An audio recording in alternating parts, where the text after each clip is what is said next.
അസ്സലാമലൈക്കും. എന്തൊക്കെയുണ്ട് കേസ് വിശേഷങ്ങൾ? എല്ലാവർക്കും സുഖമാണല്ലോ? അൽഹംദുലില്ലാ, നമ്മളിവിടെ സുഖമായിട്ടിരിക്കുന്നു. ഇന്നത്തെ എൻ്റെ പുതിയ വീഡിയോയിലേക്ക് എല്ലാവർക്കും സ്വാഗതം. പിന്നെ പുതിയ വിശേഷങ്ങളെന്ന് പറയുമ്പം സുഖമില്ലായിരുന്നു. ഇന്നലെ വീഡിയോ ഇടാത്തത് എനിക്കൊട്ടും വയ്യാത്തത് കൊണ്ടായിരുന്നു വീഡിയോ ഇടാതിരുന്നത്. ചുമ കുറവില്ലായിരുന്നു. അങ്ങനെ പിന്നെ ഹോസ്പിറ്റലിൽ പോവേണ്ടി വന്നു. ഹോസ്പിറ്റലിൽ പോയി ഇഞ്ചക്ഷൻ എടുത്ത് ഓക്സിജനൊക്കെ പിടിച്ച് ആവിയൊക്കെ കൊടുത്തിട്ടൊക്കെയാണ് തിരിച്ച് വന്നത്.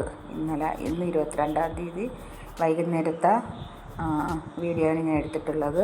വൈകിട്ടത്തെ ഫുഡ് അപ്പവും മുട്ടക്കറിയാണെന്ന് ഞാൻ വയ്ക്കുന്നത്. അപ്പോൾ അതിൻ്റെ ഒരു വീഡിയോ എടുക്കാമെന്ന് വെച്ച് ഒന്ന് അപ്പം ചുടാനായിട്ടുള്ള ചട്ടിയൊക്കെ അടുപ്പിൽ വെച്ച് അപ്പം ചൂടാൻ അത് ഭയങ്കര പാടുള്ള കുറച്ച് ദിവസമായി അപ്പച്ചട്ടി ഉപയോഗിച്ചിട്ട്, അതുകൊണ്ടായിരിക്കാം ഇളകാൻ പാട്. ഒരു വിധമൊക്കെ എങ്ങനെയെങ്കിലുമൊക്കെ കുത്തിപ്പിടിച്ചൊക്കെ എടുത്തിട്ടുണ്ട്. അപ്പോൾ ഇന്നലെയൊന്നും വീഡിയോ ഇടാത്തതുകൊണ്ട് എൻ്റെ 2-3 സബ്സ്ക്രൈബർ എനിക്ക് മെസ്സേജ് ഇട്ടായിരുന്നു, എന്ത് പറ്റി വീഡിയോ ഇടാത്തതെന്ന് ചോദിച്ച്.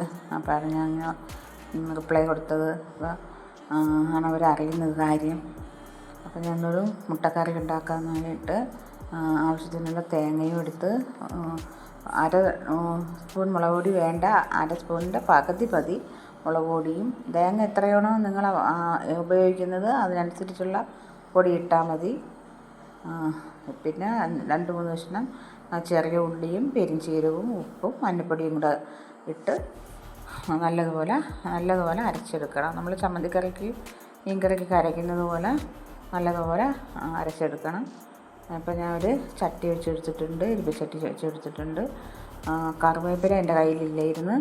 അപ്പോൾ വറ്റൽമുളകും ചെറിയ ഉള്ളിയും കൂടെ അരിഞ്ഞ് അതൊന്ന് മൂപ്പിച്ചെടുത്തിട്ട് അതൊന്ന് നല്ലതുപോലെ ഒന്ന് മൂത്ത് വന്നതിന് ശേഷം നമുക്ക് അരപ്പിട്ട് വീഴ്ത്തി കൊടുക്കാം. അതിന് ശേഷം മുട്ട ഉടച്ച് വീഴ്ത്തി കൊടുത്താൽ മതി. നല്ലതുപോലെ തിളയ്ക്കണം. തിളച്ചതിന് ശേഷം മാത്രമേ മുട്ട ഉടച്ച് വീഴ്ത്തി കൊടുക്കാവൂ.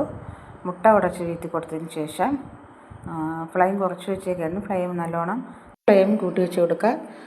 മുട്ട ഉടച്ച് വീഴ്ത്തിയതിന് ശേഷം മാത്രം ഫ്ലെയിം കുറച്ച് വെച്ചാൽ മതി.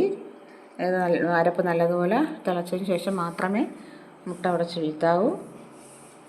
ഇത് തന്നെ വഴക്ക് പറയുന്നു ഞാൻ വീഡിയോയിൽ മൊത്തം പിന്നെ ഒരുപാട് പ്രാവശ്യം ആവർത്തിക്കുന്നെന്ന്. നമ്മുടെ ഭാഷ നമ്മൾ നാട്ടിൽ ഉപയോഗിക്കുന്ന ഭാഷയല്ലേ എനിക്ക് പറയാൻ പറ്റുള്ളൂ.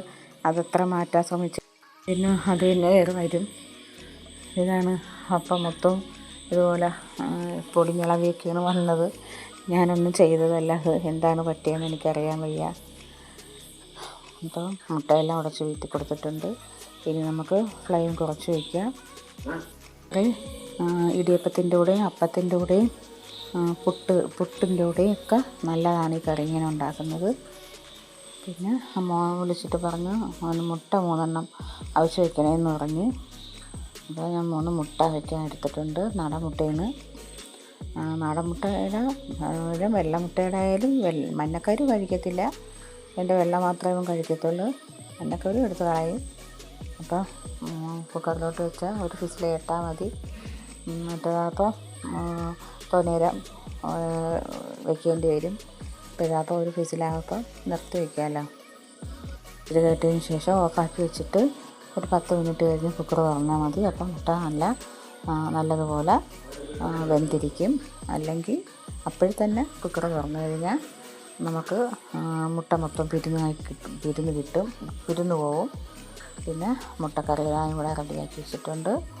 അതുപോലെ അപ്പത്തിൻ്റെ കൂടെയും ഇടിയപ്പത്തിൻ്റെ കൂടെയും ഇടിയപ്പത്തിൻ്റെ കൂടെയും പുട്ടിൻ്റെ കൂടെയൊക്കെ കഴിക്കാനാണ് നല്ലത്. ചപ്പാത്തിയുടെ മുട്ടക്കറി അത്ര പറ്റത്തില്ല.